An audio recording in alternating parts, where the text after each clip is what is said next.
2-3 মাস আগে থেকে আমাকে বলতেছে যে আমি তোমার সাথে অন্যায় করে ফেলছি, আমি তোমাকে অনেক ভালোবাসি। একটা মানুষ তার এই এক মনের ভিতরে কয়জনের জায়গা দিতে পারে বলেন তো?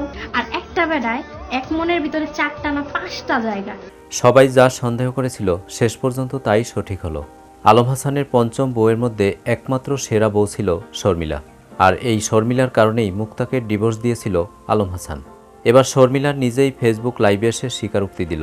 দিন আগে আমাকে বলে, 10 দিন না, আমার 2-3 মাস আগে থেকে আমাকে বলতেছে যে আমি তোমার সাথে অন্যায় করে ফেলছি, আমি তোমাকে অনেক ভালোবাসি, তোমার মতো করে কেউ আমাকে ভালোবাসে নেই। আমার ফুল ফ্যামিলি বলে শর্মিলা অনেক কাজ কাম করতো, শর্মিলা আমার এটা করে দিছে ওইটা করে দিছে, শর্মিলার মতো বউ হয় না, আমি অনুতপ্ত।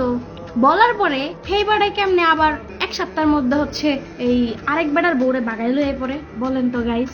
শর্মিলা আলম হাসানের নাম নিয়ে বলে সে আমার সাথে দীর্ঘদিন যাবৎ যোগাযোগ রাখছিল, আমাকে আবারও সংসারে ফিরিয়ে নিবে।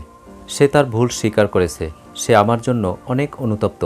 আমিও আলম হাসানকে বিশ্বাস করে 1.5 বছর যাবৎ বিয়ে করিনি, কিন্তু না, সে আসলেই একটা বেঈমান।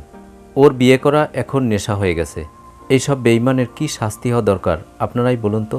আমি তো দেখতেছিলাম যে লোকটা আসলে ভালো হয়েছে কিনা, যে সে আসলে অনুতপ্ত বোধ স্বীকার করছে, সে আসলে অনুতপ্ত কিনা আমার সাথে অন্যায় করার পরে, এটা আমি দেখতেছিলাম। এখন না বেটা অনুতপ্ত না, বেটা আবার কি করছে, আরেক বেটার পরে বাগাল হয়েছে। মানতে পারলাম না। আমি তো ভাবছিলাম যে আসলেই ভালো হয়ে গেছে, অনুতপ্ত স্বীকার করতেছে, তাহলে 2-3 মাস দেখি। দর্শক, কেমন লাগলো আজকের আপডেট পেয়ে অবশ্যই কমেন্ট করে জানিয়ে দিন। আর ভিডিওটি যদি ভালো লাগে লাইক কমেন্ট সাবস্ক্রাইব করে আমাদের পাশে থাকুন। ধন্যবাদ।